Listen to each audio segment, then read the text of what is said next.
If you ever travel the borderless roads, the weather-beaten tracks that stitch together kingdoms and steppes, deserts and dream fields, you will hear voices argue over whether the wandering hourglass caravan is myth or mirage. Donkey drivers swear they saw its lanterns bobbing at dusk, even when the sun blazed overhead. Market children say they once bartered a riddle there for a minute added to bed. Knights shake their helms and mutter that no merchant can bottle time.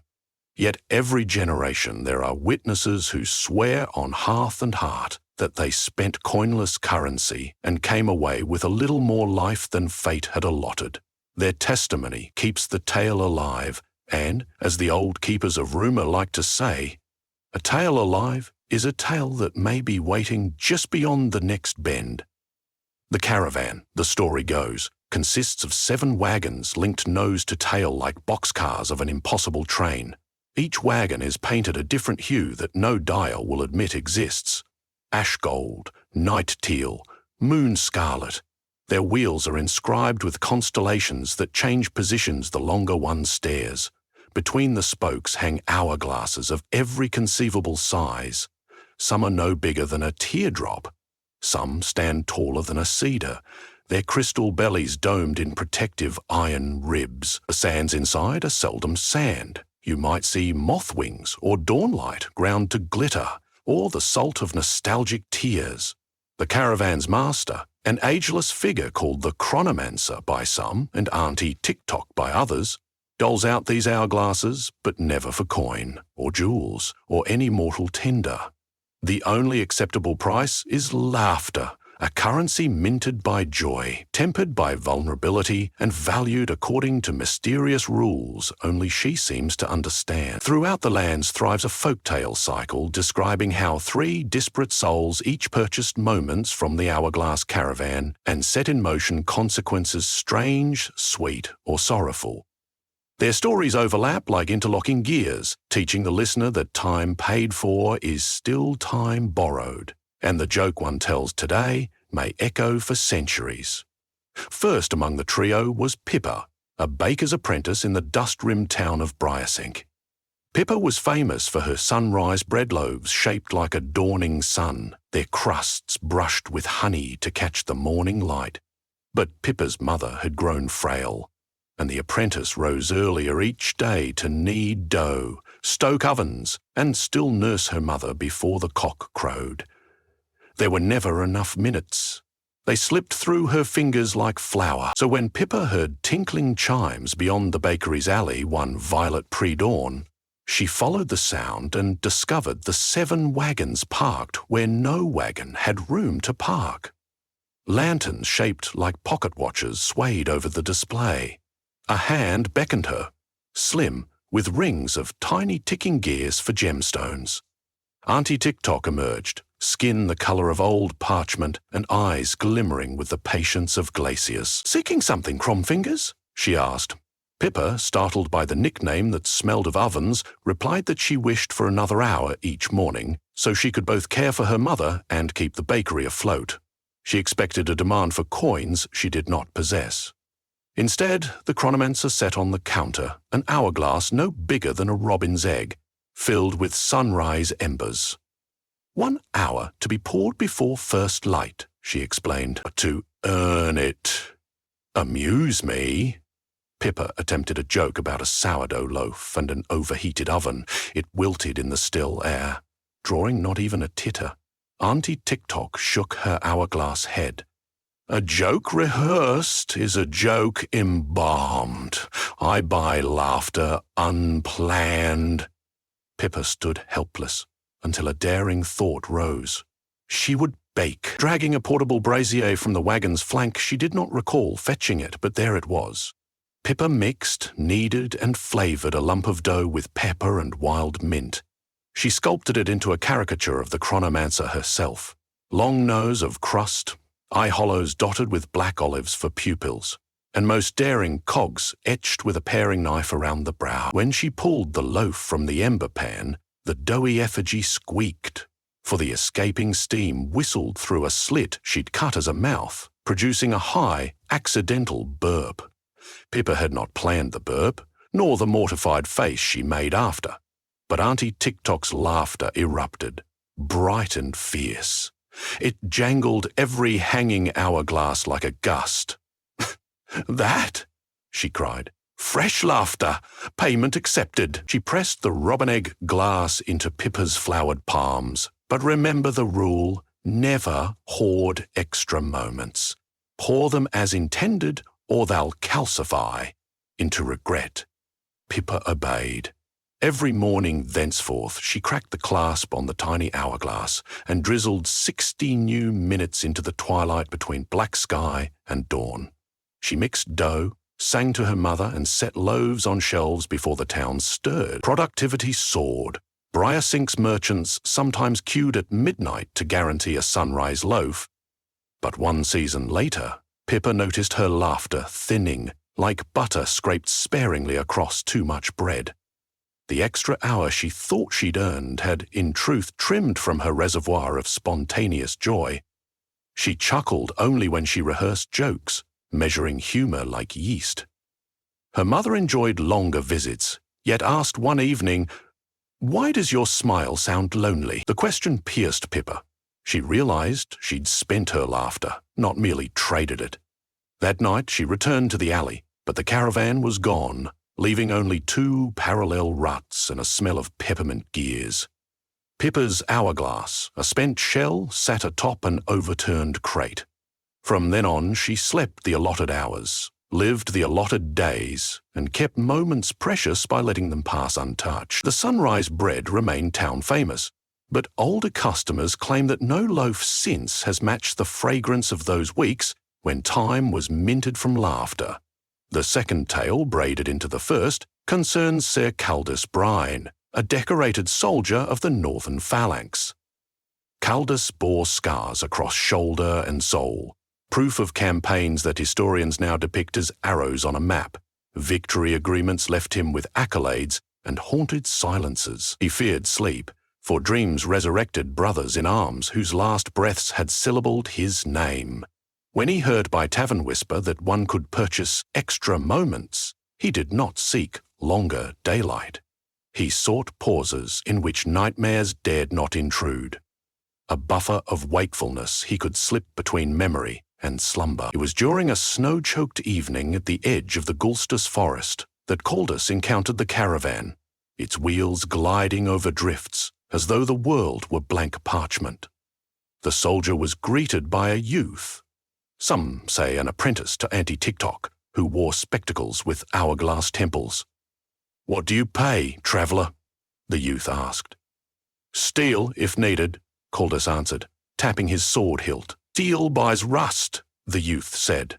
"Only laughter buys time here." Caldus had not laughed since he buried friends beneath enemy soil, yet the craving in him was deep. "Then teach me how," he growled. The youth guided him to a wagon where hourglasses larger than tombstones lined the wall.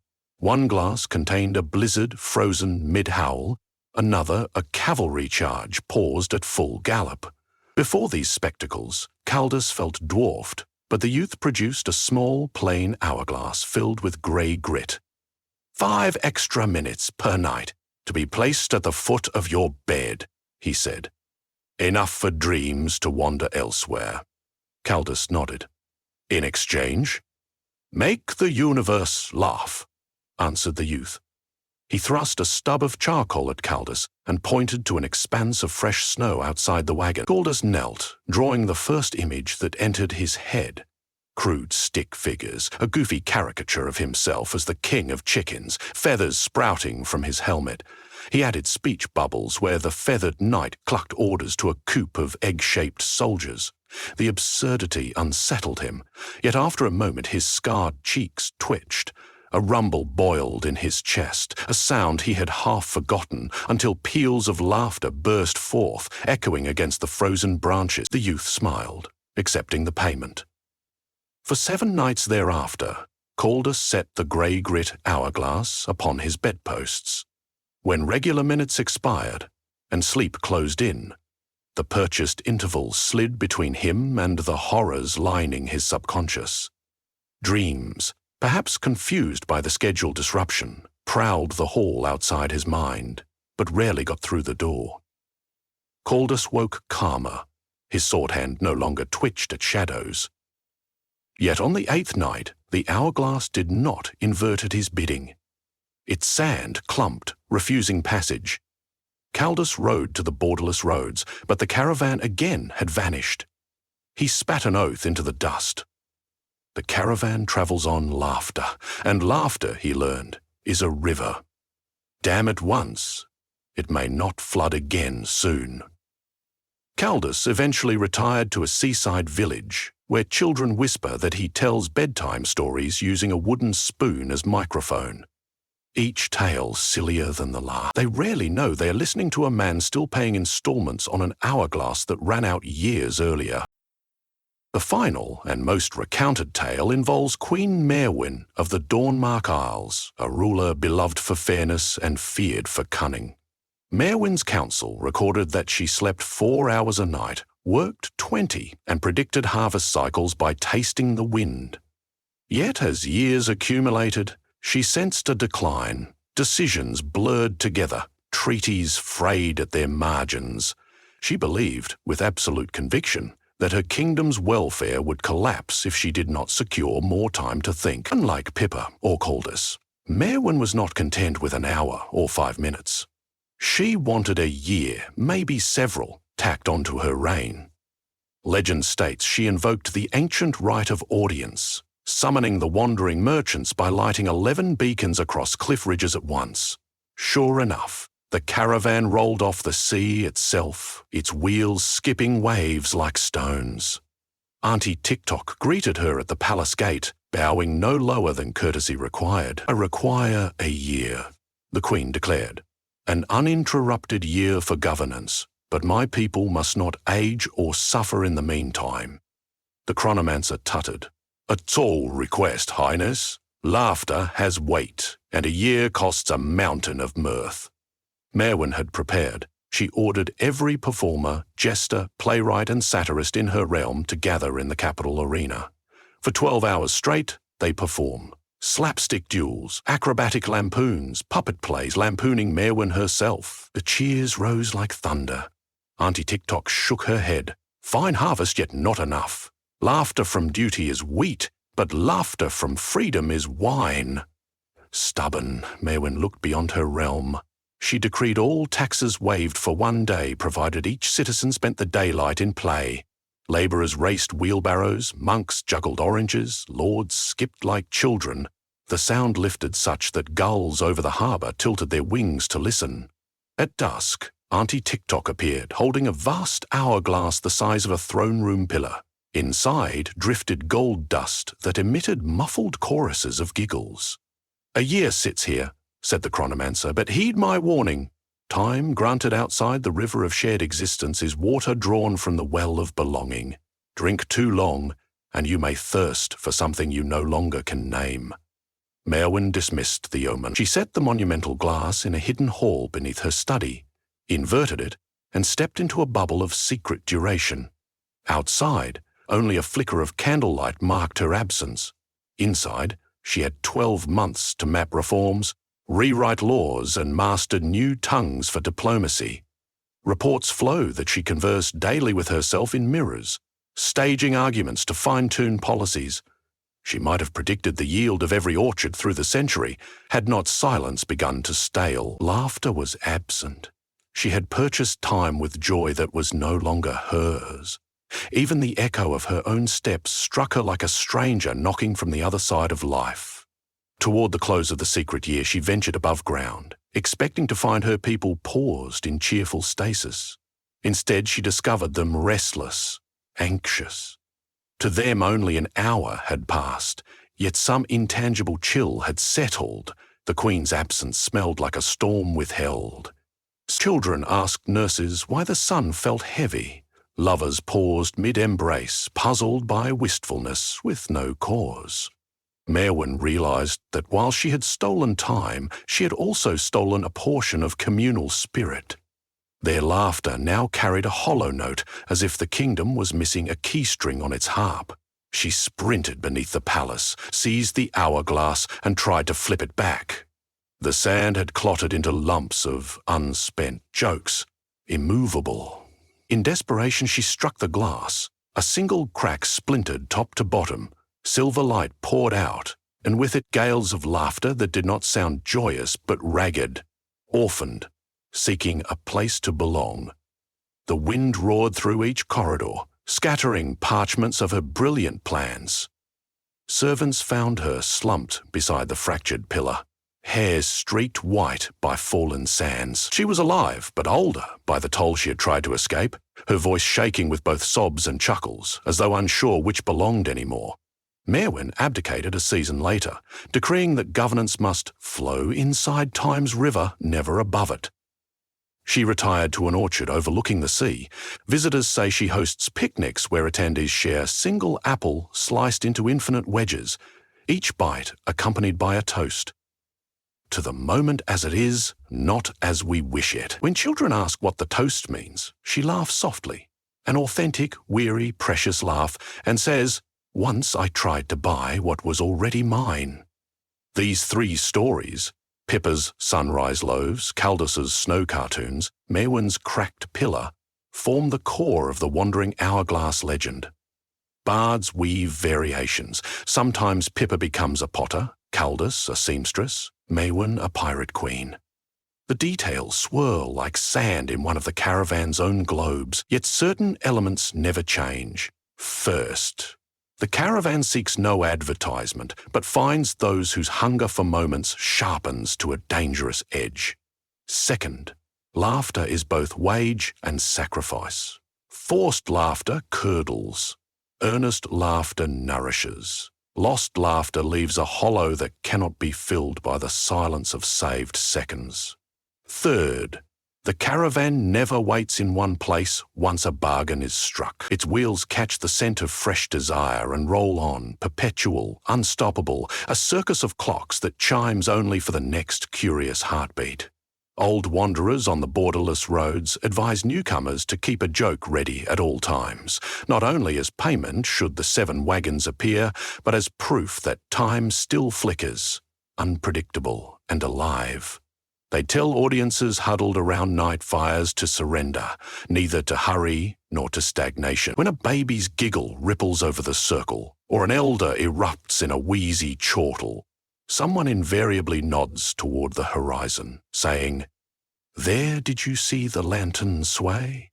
Whether anyone truly sees it is beside the point.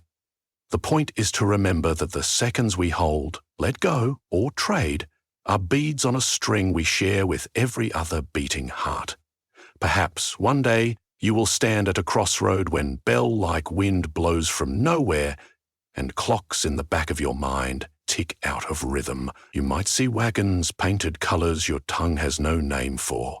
If you find yourself before a stall of hourglasses pulsing with stardust and bird calls, consider this. What you gain may cost more than you think. Yet, should you dare, step closer. Clear your throat, tell the truest joke you know, the one that startles even you, and listen for a laugh that sounds like everything you never knew you missed. Then, when time flows differently for a spell, guard your laughter like fire in winter and let each borrowed moment glow only long enough to teach you how precious the ordinary minutes truly are. For once the caravan trundles onward, creaking under sky maps and moon-oiled wheels, it leaves behind no footprints, only the glimmer of possibility. Travelers may debate whether the legend is real, but the wise know that reality is simply a folk tale we agree upon, and sometimes the most reliable truths are carried in the glass bellies of impossible clocks, sold for the price of a single, genuine laugh across the endless, unwinding road.